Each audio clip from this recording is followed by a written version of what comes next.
আসসালামু আলাইকুম রহমতুল্লাহি ওবারাকাতুহু। কেমন আছেন আপনারা সবাই? আশা করি আপনারা সকলেই আল্লাহ তাআলার রহমতে খুবই ভালো আছেন। আজ আমি আপনাদের নিকট খুব ইন্টারেস্টিং একটি ভিডিও নিয়ে হাজির হয়ে গেলাম। আজকের এই ভিডিওটি হলো একটি স্পিকার সম্পর্কে। সো ফ্রেন্ডস, এবার আমি আপনাদেরকে এই স্পিকারটাকে আনবক্সিং করে দেখাচ্ছি।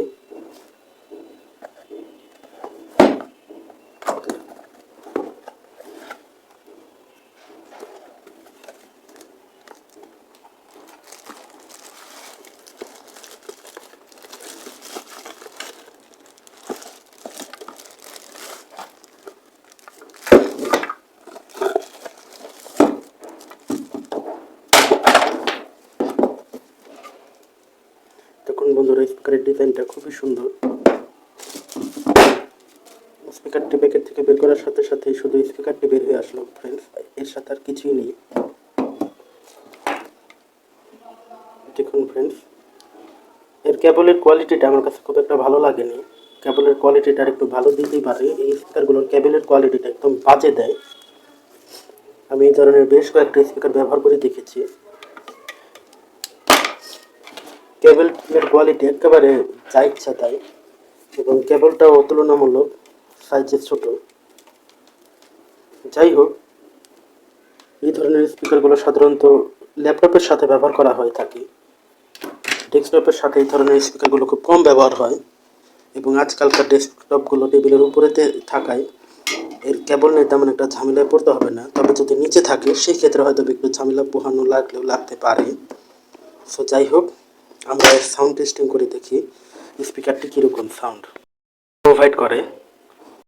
সো ফ্রেন্ডস, আমরা এই স্পিকারটির সাউন্ডটি চেক করছি এখন। বন্ধুরা, চেক করার পূর্বে আমরা এই স্পিকারটিকে আমাদের পিসির সাথে কানেক্ট করে স্পিকারটি আলাদা অ্যাডাপ্টার দিয়ে পাওয়ার দিচ্ছি, কেননা বর্তমানে তো আমি আপনাদেরকে শুধুমাত্র দেখানোর জন্য মূলত চেক করছি। এর জন্য আর কি এক্সট্রা আলাদা একটা অ্যাডাপ্টার দিয়ে পাওয়ার দিয়ে আপনাদেরকে দেখাচ্ছি। আপনারা চাইলে ইউএসবিতে কানেক্ট করে দিতে পারেন, আবার চাইলে আলাদা পাওয়ার পোর্টেও দিতে পারেন। আমি আপনাদেরকে দেখাবো। এর জন্য ফ্রন্ট প্যানেলে কানেক্ট করলাম আমার পিসির। এবার আমরা ইউটিউব থেকে একটি সং প্লে করব ফ্রেন্ডস।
ফ্রেন্ডস, দেখতেই পাচ্ছেন আমরা আমাদের পিসি থেকে স্পিকারটি চালাচ্ছি। বন্ধুরা দেখুন, পিসির সাথে স্পিকারটি কানেক্ট করা রয়েছে। আমরা পিসির থেকে এই স্পিকারটি চালাচ্ছি এখন বর্তমানে।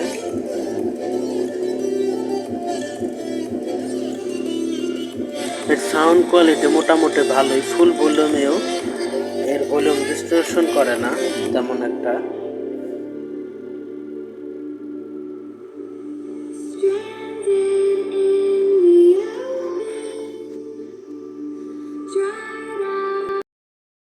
ফ্রেন্ডস, এর সাউন্ড কোয়ালিটি আপনারা দেখতেই পেলেন।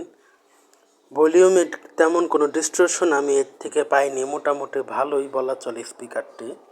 স্পিকারটির প্রাইস টু পারফরমেন্সের কথা যদি চিন্তা করে তাহলে এক কথাতেই বলতে হয় এর প্রাইস টু পারফরমেন্স ছিল অসাধারণ। আমরা এক ঝলকে এর ফিচার্স সম্পর্কে জেনে নেই। এর ইনপুট পাওয়ার হচ্ছে 5 ভোল্ট 1 এম্পিয়ার, মানে হচ্ছে এটি 5 ভোল্ট 1 এম্পিয়ার ভোল্টেজ পেলেই এটি স্পিকারটি চলবে, এবং এতে এই স্পিকারটির যে আউটপুট পাওয়ার রয়েছে অর্থাৎ এর যে আরএমএস পাওয়ার রয়েছে এটি হলো 3 ওয়াট ইন্টু 2 অর্থাৎ এটি টোটাল 6 ওয়াটের একটি স্পিকার। 3 ওয়াট করে দুটি ড্রাইভার মিলিয়ে এটি হলো টোটাল 6 ওয়াটের একটি স্পিকার। আসলে অ্যাকচুয়ালি এটা 6 ওয়াটের একটা স্পিকার। আর এর স্পিকারগুলো হচ্ছে 4 ওহমসের এবং এর স্পিকারের সাইজ হলো 52 মিলিমিটারের স্পিকার ব্যবহার করা হয়েছে এতে, এবং এর 3টি ভেরিয়েন্ট রয়েছে, ব্লু, ব্ল্যাক এবং হোয়াইট। এবং এই স্পিকারটি ফ্রিকোয়েন্সি রেসপন্স হলো 100 হার্টজ থেকে 18 কিলো হার্টজ পর্যন্ত। এবং এর সাউন্ড কোয়ালিটি আপনারা তো দেখলেনই, এর সাউন্ড কোয়ালিটি মোটামুটি খুবই ভালো লেগেছে আমার কাছে। মোটামুটি সাউন্ড কোয়ালিটি ভালোই, খারাপ না। ফ্রেন্ডস, এবার চলুন এই স্পিকারটির প্রাইস সম্পর্কে জেনে নেওয়া যাক। এই স্পিকারটি আমি আমার এলাকার নিকটস্থ একটি দোকান থেকে কিনেছি। এই স্পিকারটির প্রাইস হলো 400 টাকা। আপনারা চাইলে এই স্পিকারটি কিনতে পারেন এবং এই স্পিকারটির মডেল হলো D7। আপনারা D7 স্পিকার বললেই পেয়ে যাবেন এবং আমার কাছে স্পিকারের ডিজাইনটা খুবই ভালো লেগেছে, চাইলে আপনারাও কিনতে পারেন। সো ফ্রেন্ডস, আজ এই পর্যন্তই। দেখা হবে নতুন কোনো একটি ইন্টারেস্টিং ভিডিওতে। ততক্ষণ পর্যন্ত আমাদের চ্যানেলের এই সকল ইন্টারেস্টিং ভিডিওগুলো সবার আগে দেখার জন্য আমাদের এই চ্যানেলটিকে সাবস্ক্রাইব করে আমাদের এই চ্যানেলের একজন সদস্য হয়ে যাওয়ার অনুরোধ রইল। আসসালামু আলাইকুম ওয়া রাহমাতুল্লাহি ওয়া বারাকাতুহু।